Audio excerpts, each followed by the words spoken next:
2024 touche à sa fin, et beaucoup se demandent ce que l'année 2025 nous réserve. Mais sais-tu que les chiffres peuvent révéler des informations fascinantes sur l'énergie et les opportunités de cette nouvelle année? Aujourd'hui, je te parle de la signification de 2025 en numérologie pour comprendre ce que cette année symbolise et ce qu'elle représente sur le plan spirituel, émotionnel et même collectif.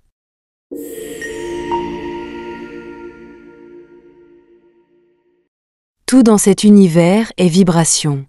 Les chiffres que tu vois au quotidien, comme l'année dans laquelle on vit, portent une énergie spécifique. Et cette énergie peut te guider, t'aider à mieux comprendre ce que l'univers t'invite à travailler ou à accueillir. Alors, reste bien jusqu'à la fin, parce que tu découvriras comment aligner ton énergie à celle de 2025 pour tirer le meilleur de cette année. Commençons par comprendre ce que représente 2025 en numérologie. En réduisant les chiffres 2 plus 0 plus 2 plus 5, on obtient 9. Le chiffre 9 est extrêmement puissant. Il est souvent vu comme la fin d'un cycle, mais ce n'est pas une fin négative. C'est une fin qui prépare à un renouveau. Imagine un jardinier qui arrache les mauvaises herbes pour faire place à de nouvelles plantes. C'est exactement ce que 2025 te demande de faire. Cette année te pousse à réfléchir à tout ce que tu as accumulé ces dernières années. Quels sont les schémas, les relations, ou même les croyances qui ne te servent plus? 2025 te tend la main pour te dire « Il est temps de lâcher ce poids, de te libérer pour pouvoir avancer plus léger ». C'est une année de transformation intérieure, mais aussi de guérison. Elle t'invite à regarder au fond de toi, même si cela peut être inconfortable, pour laisser partir tout ce qui t'empêche d'évoluer. 2025 ne se contente pas de t'inviter à clôturer des cycles. C'est aussi une année profondément spirituelle. Le chiffre 9 est relié à des concepts comme la sagesse, l'amour universel et le pardon. Il te demande d'aller au-delà des apparences matérielles pour te connecter à ton essence. Peut-être que tu ressens déjà cet appel, une envie de te recentrer, de méditer davantage, ou même d'explorer ta spiritualité sous un nouvel angle. Si c'est le cas, sache que ce n'est pas un hasard. Sur le plan émotionnel, 2025 peut faire remonter des blessures que tu pensais oublier. Pourquoi? Parce que pour avancer, tu dois d'abord guérir. Imagine que tu portes un sac à dos rempli de pierres. Chaque pierre représente une douleur, une rancune, une peur. Si tu veux continuer ton chemin sans épuisement, il faut que tu prennes le temps de poser ce sac, de sortir chaque pierre, de la regarder, et de décider si elle a encore sa place dans ta vie. Le chiffre 9 t'enseigne aussi l'importance du pardon. Et attention, pardonner ne veut pas dire excuser des comportements ou des situations toxiques. Pardonner, c'est te libérer. C'est dire « Je ne veux plus porter cette énergie avec moi. Je choisis de m'en libérer pour avancer en paix ». Sur un plan global, 2025 marque aussi une transition importante. Le chiffre 9 n'est pas seulement individuel, il est collectif. Cela signifie que tu pourrais voir des changements autour de toi, dans la société, dans la manière dont le monde fonctionne. Les énergies de cette année poussent les gens à réfléchir à ce qui est vraiment important. On pourrait assister à des mouvements de solidarité, à des appels à plus de justice et de compassion. Mais en même temps, cela peut aussi provoquer des résistances. Certains auront du mal à lâcher leurs anciens schémas.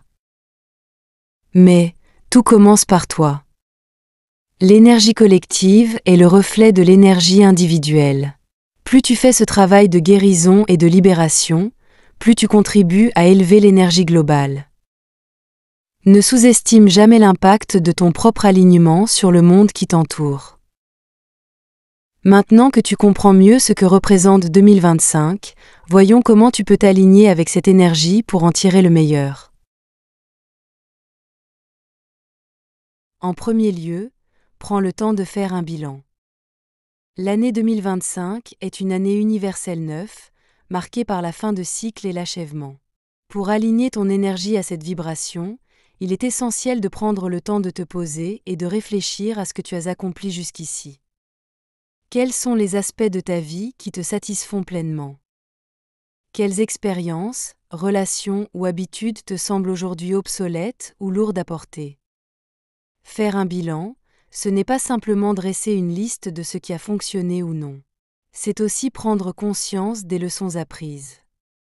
Par exemple, si tu as vécu des échecs, demande-toi: qu'est-ce que ces expériences ont voulu m'apprendre? Prends un carnet, écris tout ce qui te vient à l'esprit, sans jugement, et sois honnête avec toi-même.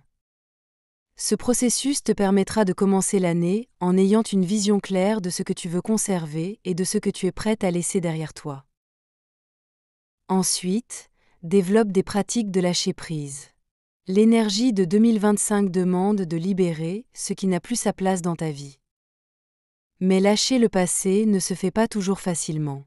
C'est souvent là que surgissent des résistances émotionnelles, des regrets ou des attachements. Pour t'aider, commence par identifier les liens qui te retiennent. Est-ce une relation toxique, un emploi qui t'ennuie ou ne te nourrit plus, ou une mauvaise croyance qui freine ta croissance?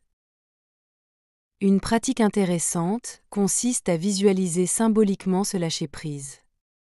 Imagine-toi tenant un ballon rempli de tout ce qui t'alourdit. Relâche ce ballon, observe-le s'envoler, et ressens le soulagement qui accompagne cet acte.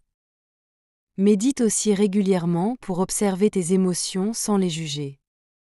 Ce processus te permet de transformer tes attachements en une gratitude pour ce qu'ils t'ont apporté, puis de les libérer. Puis, pratique le pardon.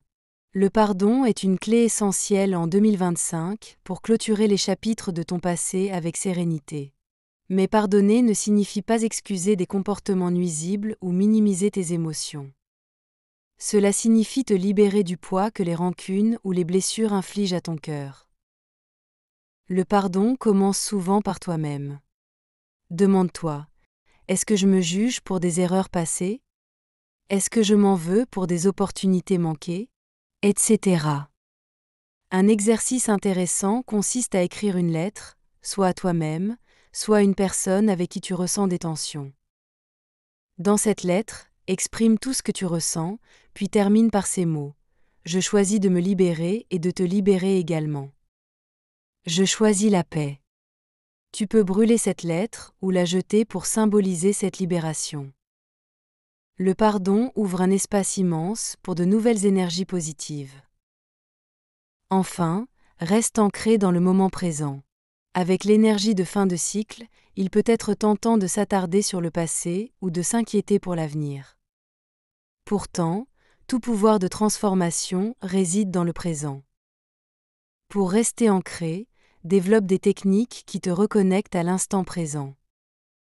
Comme par exemple la respiration, la méditation, la marche, la bonne musique, les bruits environnants, observer la nature et autres.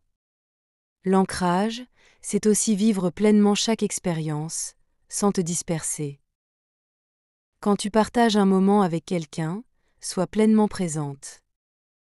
Quand tu travailles sur un projet, fais-le avec toute ton attention. Plus tu cultives cet état, plus tu invites des opportunités alignées dans ta vie. Pour conclure, 2025 est une année puissante, une année de transformation. Elle te pousse à fermer des chapitres avec amour et à te préparer pour un nouveau cycle. Mais souviens-toi que cette transformation commence par toi. Alors, prends ce temps pour toi, explore ton intérieur et sois en confiance. Si cette vidéo t'a parlé, like et partage avec une personne de ton choix. Et n'oublie pas de t'abonner pour d'autres vidéos où l'on parlera numérologie, spiritualité et manifestation consciente. Je te souhaite une magnifique fin d'année 2024 et un début d'année 2025 aligné à tes plus hautes vibrations.